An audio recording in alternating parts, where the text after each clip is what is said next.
براء ابن عازب روایت کرتے ہیں عن براء ابن عازب رضی اللہ عنہ قال قال النبی صلی اللہ علیہ وسلم اتدرون ای عرى الایمان اوثق. حضور نے صحابہ سے پوچھا مضبوط عمل کون سا ہے؟ تو قال الصلاۃ، صحابہ نے کہا کہ الصلاۃ حسنۃ، کہا کہ نماز سب سے بڑی چیز ہے. صحابہ نے کہا، آپ نے فرمایا کہ ولیست بذلک، مطلب آپ کا یہ تھا کہ میں جس کی بات کر رہا ہوں یہ اس دائرے کی چیز نہیں ہے، یہ تو عبادت ہے، اللہ کے ساتھ معاملہ ہے، حقوق اللہ میں سے ہے، تو بے شک وہ اپنے دائرے کی سب سے اونچی چیز ہے، اس میں کوئی شک نہیں ہے. اس وقت جو سوال کا کانٹیکسٹ ہے وہ یہ نہیں ہے، اس تناظر میں نہیں پوچھا جا رہا کہ عبادات کے معاملے میں. کہا کہ ہم نے کہا، صحابہ کہتے ہیں ہم نے کہا کہ الصیام، روزہ یا رسول اللہ؟ فرمایا کہ فقال مثل ذلك، آپ نے اسی طرح کہا کہ نہیں، روزہ مراد نہیں ہے. کہا حتی ذکرنا الجہاد، ہم بتاتے رہے نماز، روزہ، حج کہا ہوگا اس کے بعد. کہتے پھر ہم نے آخر میں کہا کہ جہاد یا رسول اللہ، اللہ کے راستے کے اندر لڑائی، یہ سب سے مضبوط عمل ہے. آپ نے فقال مثل ذلك، آپ نے وہی کہا کہ لیس بذلک، یہ مراد نہیں ہے، اس چیز سے کا وہ نہیں ہے. تو ثم قال، اب صحابہ کے یہ آپ اس درسگاہ کا اندازہ لگائیے، بالکل جیسے کسی کلاس میں سبق ہو رہا ہوتا ہے، استاد اسی طرح کرتے ہیں، طالب علموں سے پوچھتے ہیں ہاں یہ بتاؤ بھائی، یہ بتاؤ یہ بتاؤ، تو جب وہ سارے اپنے جو بتانا چاہ سکتے تھے وہ بتا لیتے ہیں، لیکن اصل بات اب استاد بتاتا ہے تو اس کی پوری اہمیت دل کے اندر آتی ہے. تو آپ نے فرمایا کہ نہیں، اوثق عرى الایمان، ایمان کا جو سب سے مضبوط علامت ہے، ایمان کے اندر جو سب سے مضبوط عمل ہے وہ کیا ہے؟ الموالات فی اللہ والمعادات فی اللہ.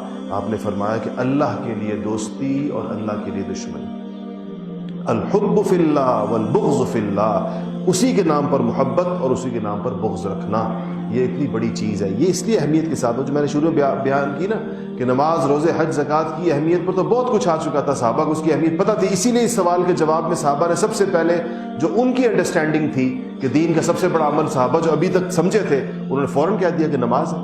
اور حقیقت بھی ایسے ہی ہے، اگر اوور آل دین کو لیا جائے مکمل طور پر تو سب سے بڑی اہم ترین چیز جو دین کی ہے وہ نماز ہی ہے.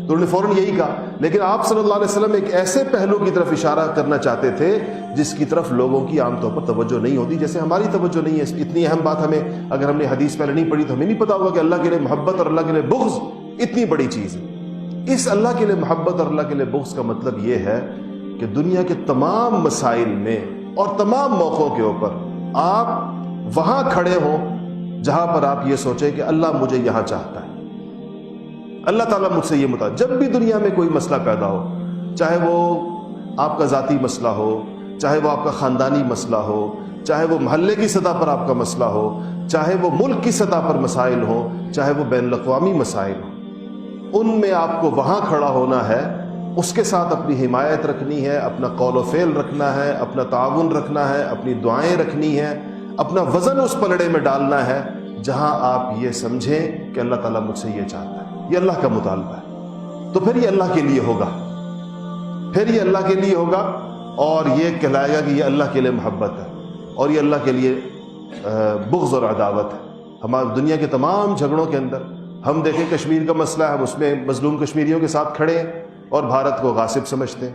افغانستان کا مسئلہ ہے، ہم افغان مجاہدین کے ساتھ کھڑے ہیں، امریکہ کو ظالم سمجھتے ہیں.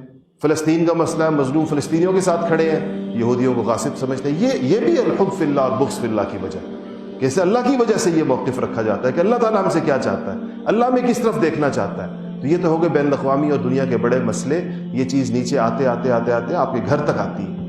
اپنے گھریلو جھگڑوں کے اندر بھی اور اپنے گھریلو مسائل میں، خاندانی مسائل میں بھی انسان بجائے اپنے جذبات، بجائے اس کے کہ انسان جو ہے وہ اپنی مفادات، بعض اوقات ایسے ہوتا ہے ایک خاندان کے اندر جھگڑا ہوتا ہے، ایک فرد پتہ ہوتا ہے مظلوم ہے لیکن ظالم کی حمایت کی جا رہی ہوتی ہے اور ظالم کا ساتھ دیا جا رہا ہوتا ہے. کیوں؟ کہتے ہیں جی ہم ظالم کی اس لیے حمایت کر رہے ہیں کہ ہماری بیٹی ان کے گھر کے اندر ہے، ہم ظالم کی اس لیے حمایت کر رہے ہیں کہ ہمارا اس کے ساتھ یہ مفاد وابستہ ہے یا ہمارا اس کے ساتھ یہ معاملہ ہے.